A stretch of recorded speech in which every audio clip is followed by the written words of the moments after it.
guys? It's me, Elise, and I know this is my first time doing a vlog. And itong vlog na to, tatitle lang ko siya ng first week as a medtech intern here in the Philippines. Kasi, okay, I was supposed to document, or I was supposed to post a vlog about sa third year medtech student ko here in the Philippines. But I wasn't able to do it kasi nakapag-document ako ng first week ko. But after the first week, hindi na ako nakapag-document because I got busy. Tapos, tinamad ako. Actually, nasa process ako ng editing ng video na yun, but I got too lazy to edit it kasi ang haba niya and ang dami kong na-film. And nag-end up ako na wala akong na-edit, so wala akong output for that. Survived third year, both first sem and second sem, without no failing grades. And right now, fourth year na ako actually. Bukas kasi internship ko na. And kinabahan ako honestly. Kasi kita nyo naman, wala pa akong ligo and everything. Kasi sobrang sakit talaga ng ulo ko. Ewan ko kung bakit. Pero I haven't been doing much today. Kasi nga I was just resting and taking my time to rest. Kasi mag-start ako na internship bukas. So tomorrow is June 1. And kinakabahan ako. Kasi mayroon na lang akong halos 12 hours to like chill before my duty starts. And tomorrow naman is internship start pa lang naman ng orientation ko. Bukas ang duty ko ay 6:30 orientation daw. Then after ng orientation, mag-duty daw kami. Wala pa ako scrub suit for that. So ang agenda ko today ay magplancha ng mga uniform ko for the whole week.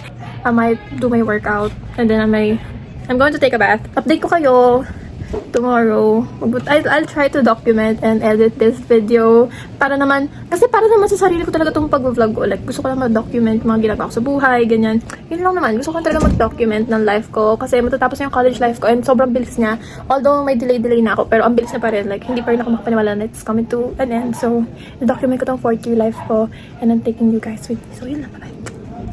I'm gonna change into my sleeping outfit, sleeping clothes, and then I'm gonna drink my tea and do my skincare. Tapos, I'm gonna fix the things that I need to bring tomorrow. Then I'm gonna go to sleep because maaga pa ako bukas and I'm so nervous and excited at the same time. Gigising ako ng mga 4:30 AM. Wish me luck, guys. Please. Oh no!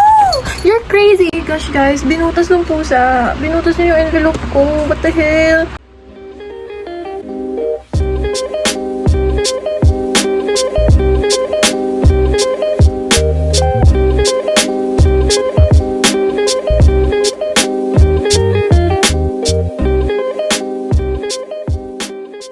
Guys, good morning.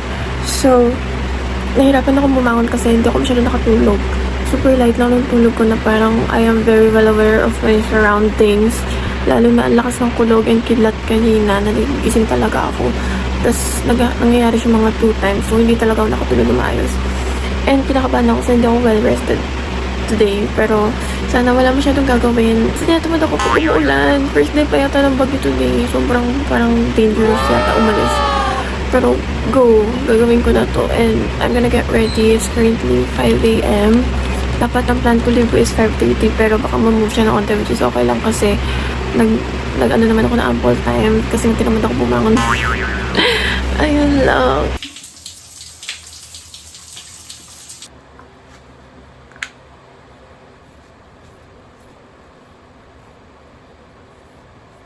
So I'm gonna book an in-drive. Ngayon, sana may mabook ako agad. Medyo malayo kasi yung bahay namin. So, please.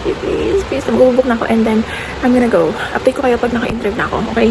Nasa-stress na ako kasi walang tumatanggap ng booking ko, guys. Like, kanina pa ako nag-book. Magsi-6 o'clock. Magsi-6 o'clock na. Walang tumatanggap talaga ng booking ko. Nag-book na ako na in-drive and grab. Wala pa rin talaga. Nasa-stress na ako, kasi 6:30 call time namin. To 6:45 naman. Pero, I don't wanna risk it kasi baka traffic. So, ngayon, magsi-6 o'clock na. Nasa-stress na ako kasi nga, wala to sa plan ko na malilate ako and whatsoever.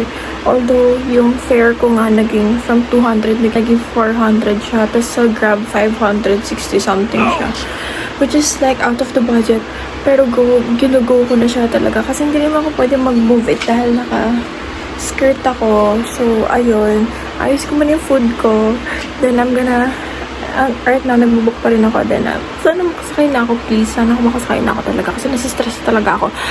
Like, Ako pag hindi natutupad yung plan ko, nag-freak out ako. And right now, I am freaking out. Guys, nakabook na ako and it's currently 6 a.m. Ay, kuya, tinabook ko. Pero at least, diba, on the way na siya. So, malapit lang siya and then, lalabas na ako. I'm so ready. Bye-bye.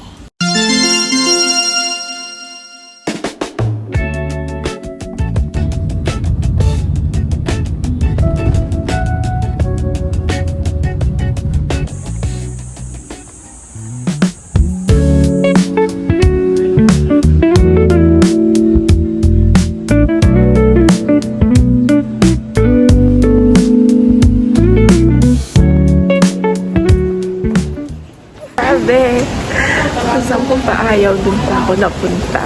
Punta ako sa info, sa Fleb. Ayoko nag-Fleb, guys.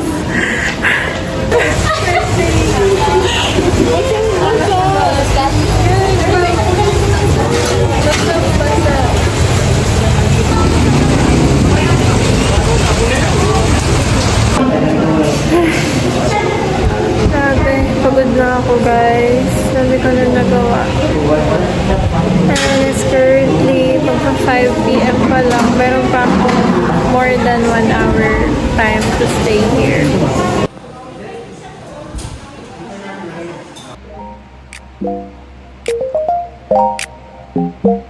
Hi everyone, it's me again. So we're back and pwede na ako magsalita kasi nga the whole day I was so busy I cannot even film a little bit.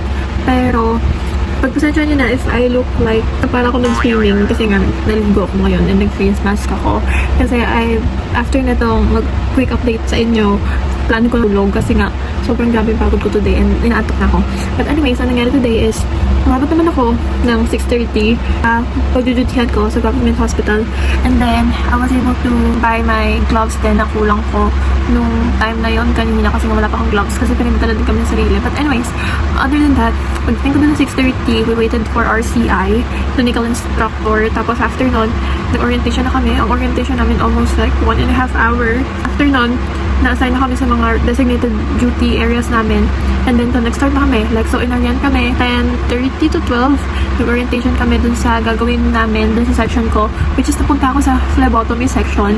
You know, guys, sobrang weakness ko talaga yung phlebotomy. Like, sinasabi ko, punta na ako sa lahat, wag lang dun. But, dun ako napunta.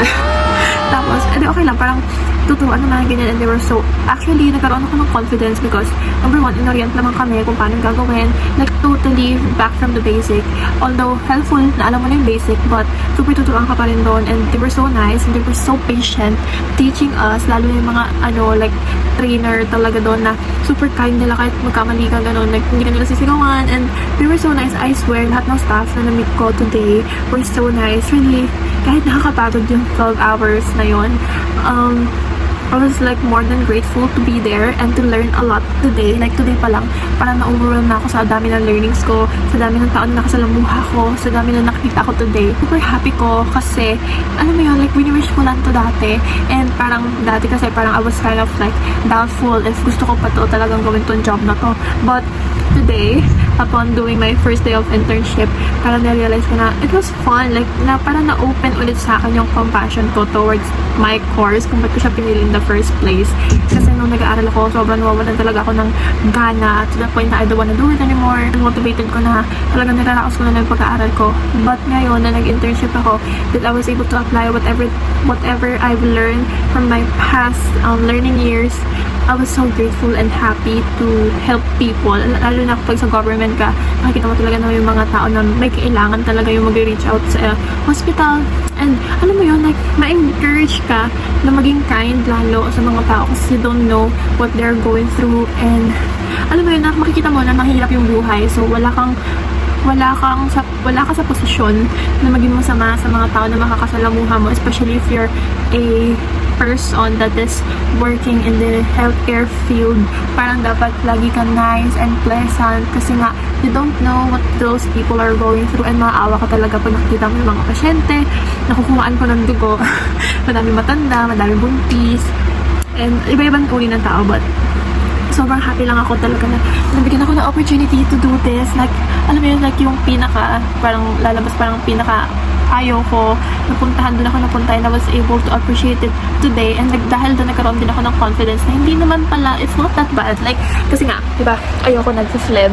But it's not that bad if titignan mo in a, pag nasanay ka na, like, pag ginagawa mo na siya paulit-ulit, you're just gonna feel numb and you're gonna feel confident after doing one thing successfully.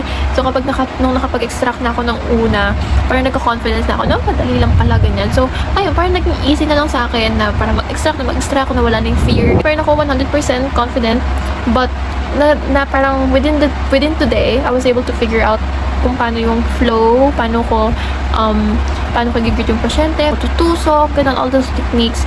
And I've been learning so much here kasi sa school, actually. And ibang-iba talaga yung real life setting sa natututunan sa school. And hindi lahat talaga natuturo sa school.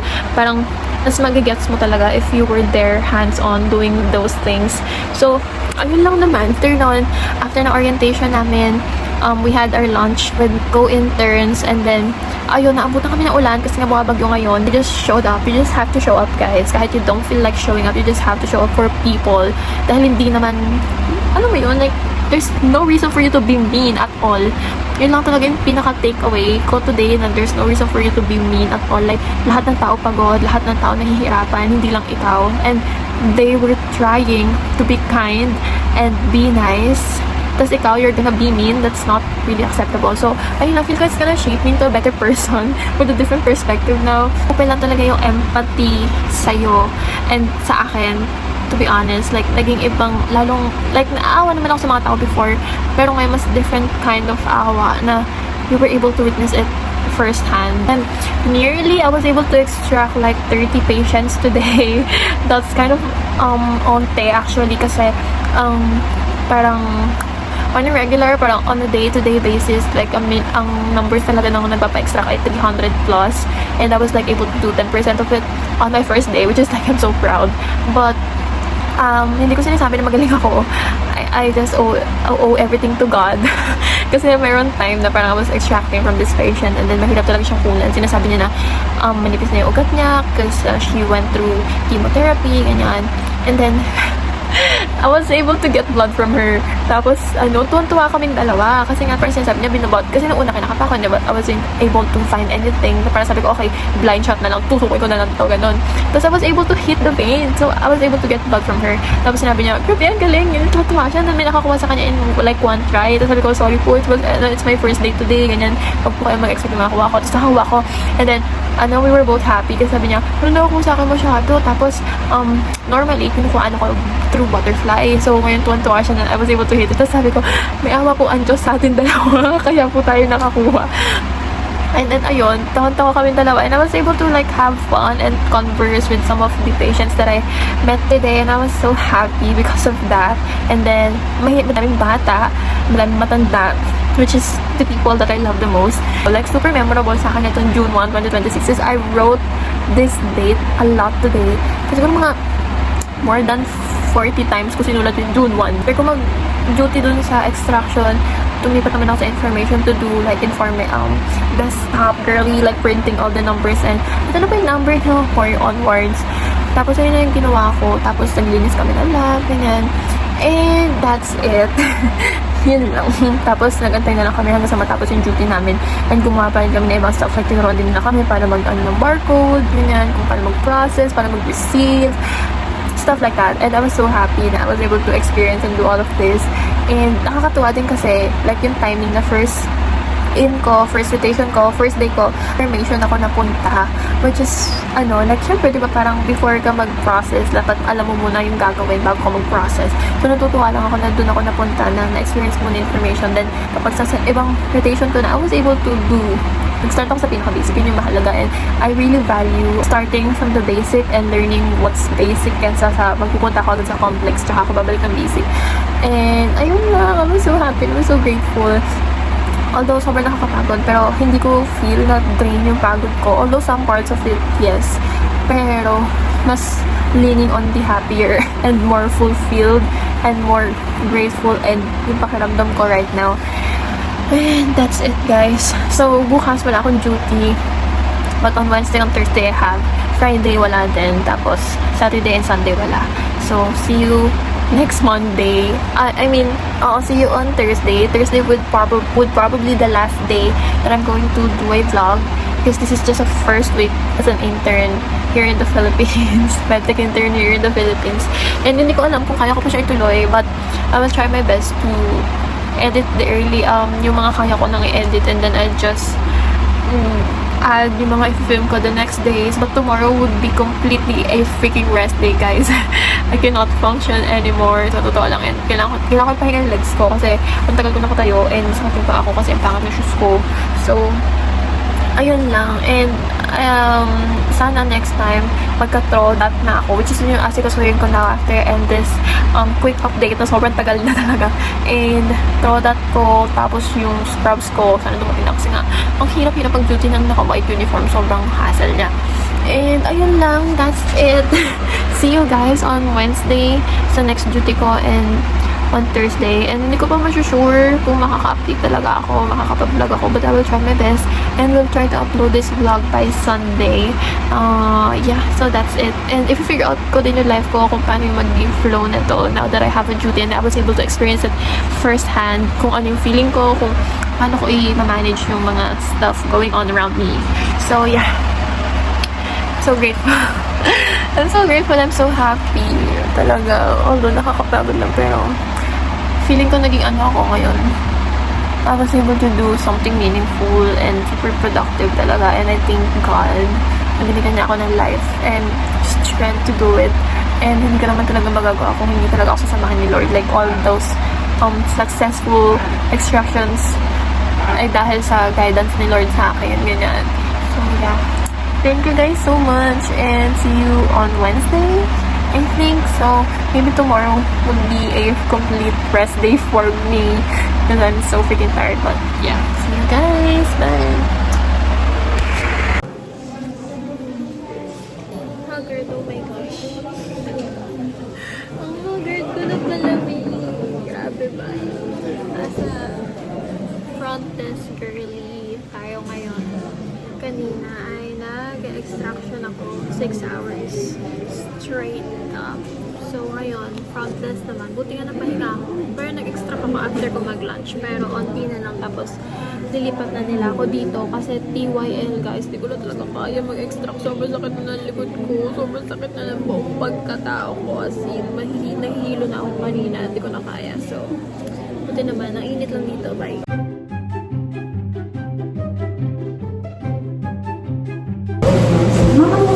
Ano ba yung fasting nila? 8 to 12 hours po. 8 of the Kung pupunta po kayo dito ng alas 6, mga 30 po last meal nyo. Kung naman po, 7 AM pa rin po. Thank you po. Ano po yung napakain sa tubig? Wala po intake. Thank you po.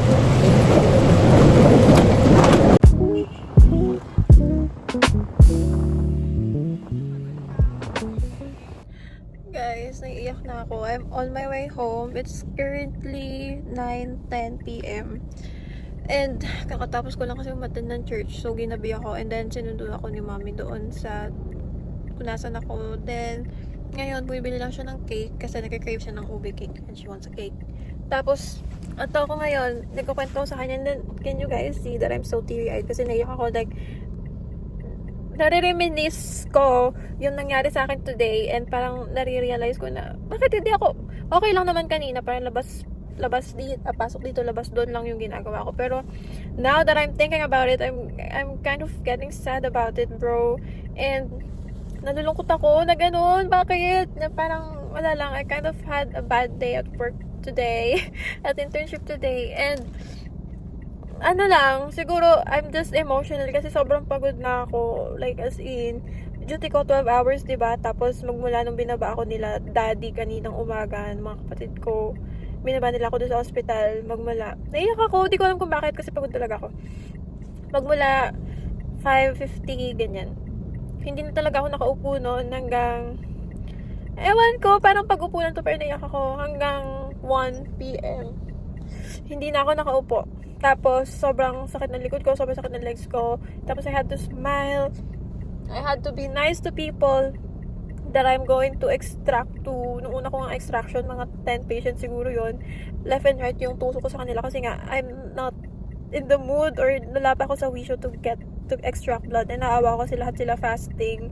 Tapos, I am not able to get blood in one shot kasi nga, hindi rin ako nakatulog na maayos and sobrang nahihilo pa ako. Like, alam mo yung rush lahat ng bagay na ginagawa ko and I'm nape-pressure din ako na hindi ko alam.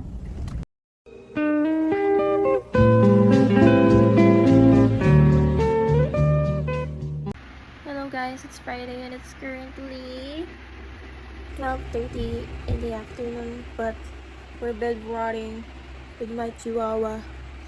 Kasi pagod na pagod talaga ako. And 12 hours, naka 12 hours. But, hindi yata ako naka 12 hours ngayon kasi mga 12 na ako nakatulog kagabi and parang mga 10 gising na ako ngayon. 10 hours of sleep, but it's good. And I'm planning to sleep again. Higising na lang ako later kasi natutulog si Chewy. Nainganyo ako sa sleeping, guys. Nainganyo ako matulog. So, matutulog na lang ako ulit. And then, tsaka na lang ako gigising later. Kasi nantok pa ako, nahihilo pa ako. Yeah, bye-bye.